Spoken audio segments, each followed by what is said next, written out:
congratulations. Thank you very much. All right. Let's start this way. General Musa has taken charge as Nigeria's Minister of Defense. And for me, some of the things that turn me on is the confidence with which he speaks.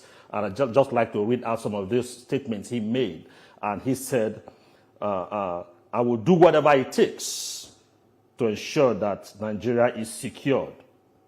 And that's a confident statement. I'll do whatever it takes. And the other one, he said, any military man who is deployed does not need to wait for an order. If he says I'm waiting for an order, then that person is a coward. Now, you are a retired military man. How do you react to this bold statement by the new Minister of Defense? Okay, thank you.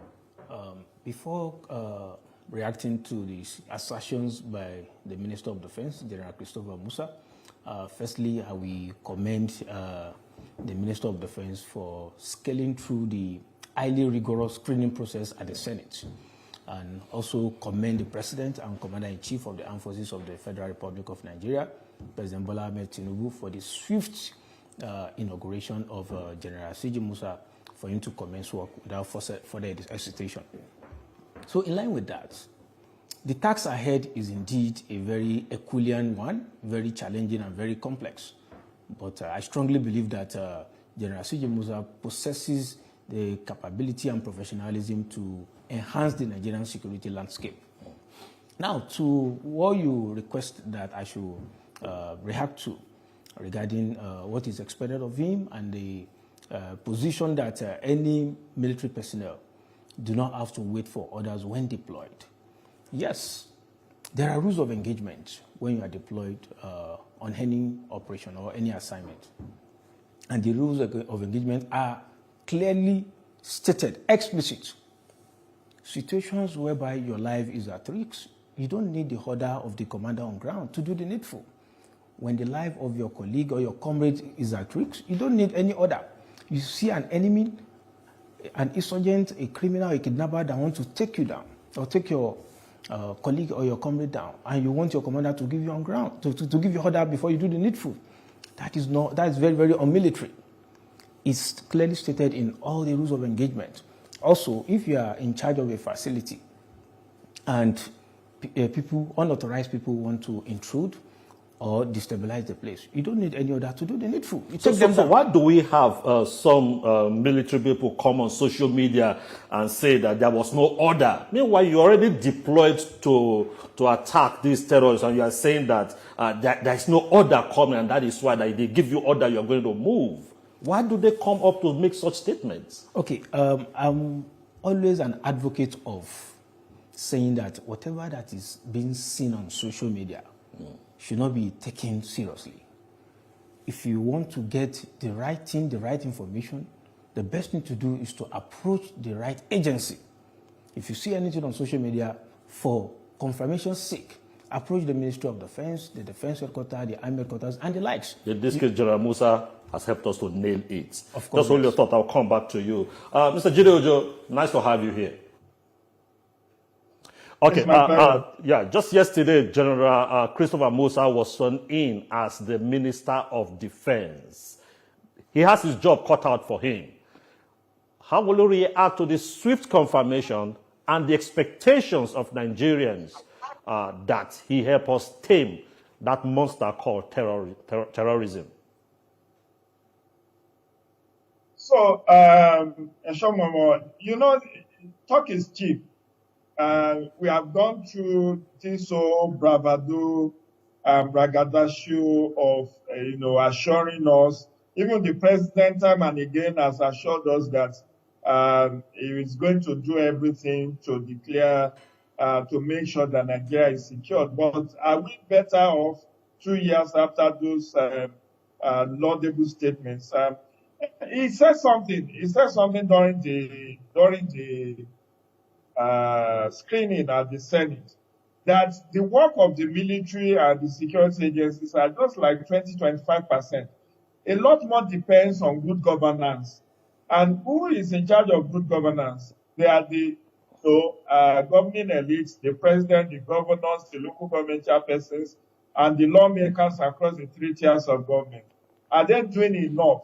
Today, it's very easy to recruit insurgents, to recruit bandits, because the state has failed people. Look at the parallel states of welfare. The Constitution says security and welfare shall be the primary purpose of government.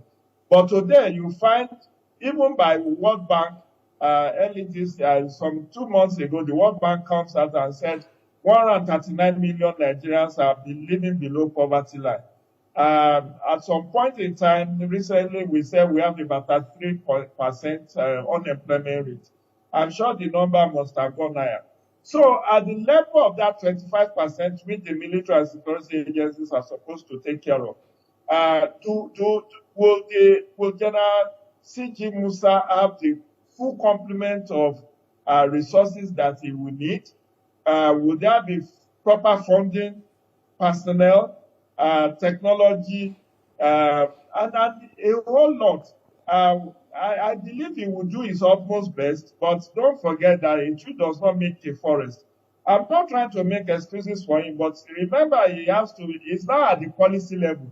He's not a policy maker. I'm not sure he can give NSA an instruction, or he can give the current CDS, Chief of Defense Staff, instruction, because he has now been transformed into a civilian, and there are boundaries of what he can do and what he cannot do. Yes, he has the experience. He's a veteran. He has spent 39 years in the military before his retirement, but that is still the command structure, the chain of command. Will he be able to, for instance, hear something and dictate to the Chief of Defense Staff, or Chief of Army Staff, or Chief of Air Staff, or Chief of Naval Staff, Mr. Gidado, to do this or do that?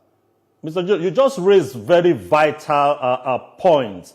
As the Minister of Defense, we still have a National Security Advisor who is supposed to be coordinating all those stuff. We also still have the Chief of Defense Staff.